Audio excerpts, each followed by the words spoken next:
മൂന്ന് ചോദ്യം കോംപ്ലിക്കേറ്റഡായിട്ട് ഒരുമിച്ച് ചോദിച്ചിരിക്കുന്നത്. അതിൻ്റെ മൂന്ന് ഘടകമുണ്ട്.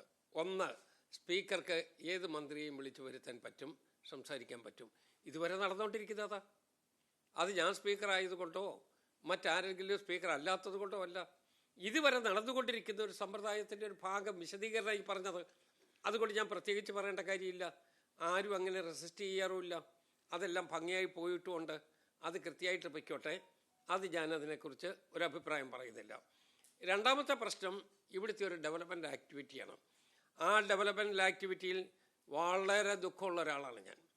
ആ ഡെവലപ്മെൻറ്റ് ആക്ടിവിറ്റി നടപ്പാക്കണമെന്ന് ആഗ്രഹിച്ചുകൊണ്ട് ഞങ്ങൾ ഹൈക്കോടതിയിൽ വരെ പലവട്ടം പോകേണ്ടി വന്നു. പക്ഷേ ദൗർഭാഗ്യവശാൽ ആ ഹൈക്കോടതിയിൽ ഗവൺമെൻറ് അനുകൂലമായ ഒരു മറുപടി കൊടുത്തില്ല.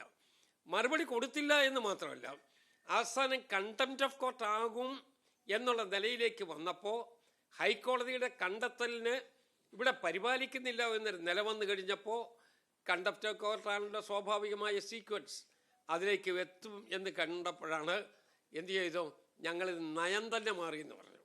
ഞാൻ ചോദിച്ചാൽ അങ്ങനെ എന്തൊരു നയം മാറുക? നമ്മൾ തിരുവനന്തപുരത്ത് പോകാൻ ഒരു ടിക്കറ്റ് എടുത്ത് KSRTC ബസ്സിൽ കയറി, കാശ് കൊടുത്തു, നമ്മൾ യാത്ര തുടങ്ങി.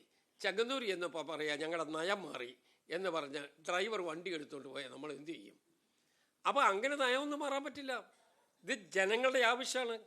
ജനങ്ങളുടെ ആവശ്യമാണ് എന്നുള്ളത് എനിക്ക് കിട്ടിയ വോട്ടിൻ്റെ റേറ്റിംഗ് നോക്കിയാൽ മതിയല്ലോ. എനിക്ക് സത്യം പറഞ്ഞാൽ 2021 കിട്ടിയ 18,000 വോട്ടിൻ്റെ ഭൂരിപക്ഷം. എനിക്ക് ഈ തെരഞ്ഞെടുപ്പിൽ കിട്ടിയത് 36,000 വോട്ടിൻ്റെ ഭൂരിപക്ഷമാണ്. എനിക്ക് കഴിഞ്ഞ തെരഞ്ഞെടുപ്പിൽ ഉണ്ടായിരുന്നതിനേക്കാൾ എപ്പോഴേ ഈ തെരഞ്ഞെടുപ്പിലെ വോട്ടിൻ്റെ ഭൂരിപക്ഷത്തിൻ്റെ അത്രയും എൻ്റെ എതിർ സ്ഥാനാർത്ഥിക്ക് എത്താൻ പറ്റിയില്ല. അതിനേക്കാൾ 5,000 വോട്ട് കുറച്ചാണ്.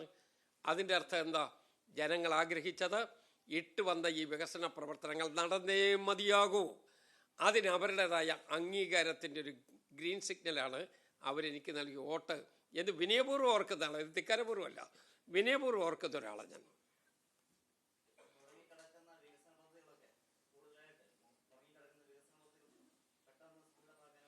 വേണം, എല്ലാം വേണം. ആ വികസന പദ്ധതി ഞാൻ പറയുന്നു, നിങ്ങളെല്ലാവരും ഒരുമിച്ച് കൂടുകയാണെങ്കിൽ നമുക്ക് എളുപ്പമല്ലേ. 5 ആൾ തെക്കോട്ടും 5 ആൾ വടക്കോട്ടും നടക്കുകയാണെന്ന് ഒരിക്കലും നമ്മൾ നിന്നിടത്തുനിന്ന് എങ്ങോട്ടെങ്കിലും പോകുമോ? അപ്പോൾ നമ്മൾ ഒരുമിച്ച് തെക്കോട്ടെങ്കിൽ തെക്കോട്ട് ഒരുമിച്ച് പോകാം, വടക്കോട്ടെങ്കിൽ വടക്കോട്ട് ഒരുമിച്ച് പോകാം. അങ്ങോട്ടും ഇങ്ങോട്ടും വടംവലിയുടെ അന്തരീക്ഷത്തിലേക്ക് ദയവായിട്ട് അത് വരുത്തരുത്. ഞങ്ങൾ 2011 മുതൽ 2016-17 വരെ കോട്ടയം വികസനം എന്ന് പറയുന്നത് ഷൂട്ടപ്പ് ചെയ്താ പോയത്. അല്ലെങ്കിൽ പറഞ്ഞോളൂ, ഇവിടെ ഇരിക്കുന്ന മുഴുവൻ ആളുകൾ, ഇവിടെ ഇരിക്കുന്ന ആളുകളുണ്ടല്ലോ, ഷൂട്ടപ്പ് ചെയ്ത 18 പാലമാണ് ഞാൻ ആ കാലഘട്ടത്തിൽ നമ്മുടെ നിയോജക മണ്ഡലത്തിൽ പണിയിപ്പിച്ചത്. എത്രയോ പുതിയ റോഡുകൾ, നമ്മൾ ഈ കരിക്കുന്ന BM&BC റോഡ്, ആ റോഡ് മുഴുവൻ ആ കാലഘട്ടത്തിൽ വന്നതാണ്.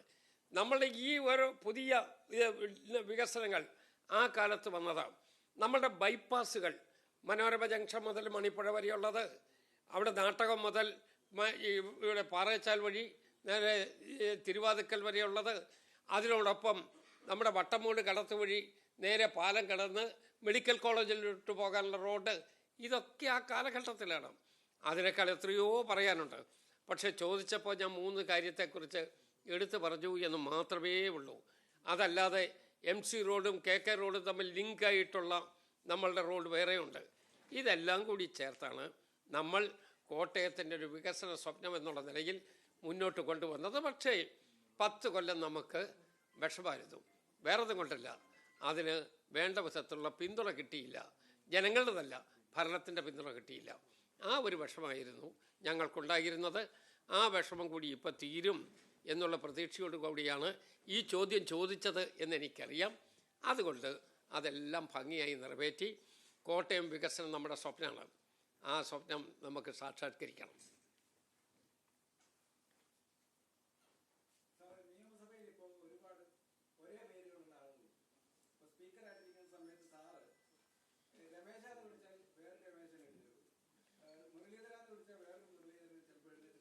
അവർക്ക് ഇനീഷ്യലൊക്കെ ഇല്ലേ?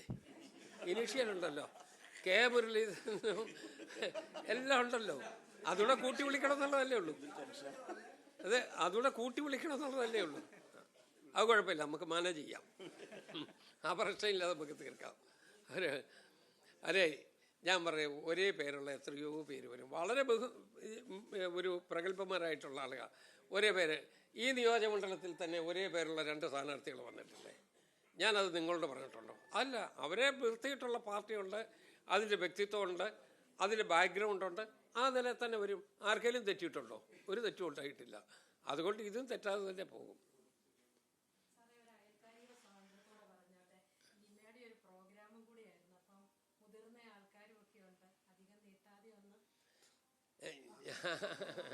മിനി, ഞാൻ നീട്ടുന്നത് കൊണ്ടല്ല, അറിയാതെ നീണ്ടു പോകുക.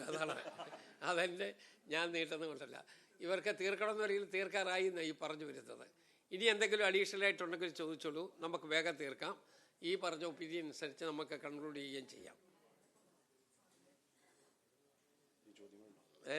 ഇല്ല, ഇവർക്ക് കിട്ടേണ്ടതൊക്കെയായി ഏറെക്കുറെ.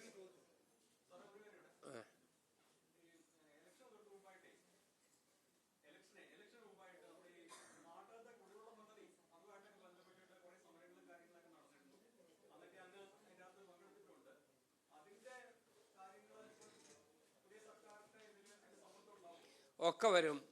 അതിന് നമുക്ക് പഴയ സർക്കാരിൻ്റെ കാലത്ത് നമ്മളാണ് 18 കോടി രൂപയ്ക്കുള്ള വാട്ടർ ടാങ്ക് ഉണ്ടാക്കി, ബാക്കി പൈപ്പൊക്കെ ഇടാനുള്ള ക്രമീകരണം ചെയ്തു, എല്ലാം ചെയ്തു.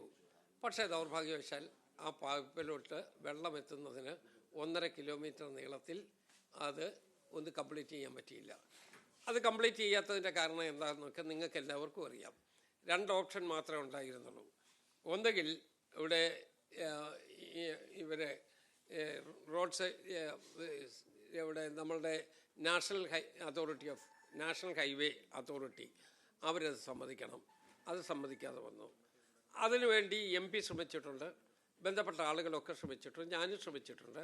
പക്ഷേ ഹൈവേ അതോറിറ്റിയുടെ ഒരു ഗ്രീൻ സിഗ്നൽ വളരെ അവസാനത്തെ നിമിഷത്തിലാണ് എത്തിയത്. ഇനി നമുക്കതുകൂടെ നടത്തണം.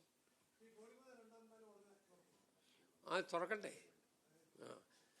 ആ 1-ാം പാലം സത്യം പറഞ്ഞാൽ 2-ാം പാലം എങ്ങനെ വന്നെന്ന് അറിയില്ലേ? അത് നമുക്ക് തുറക്കണം.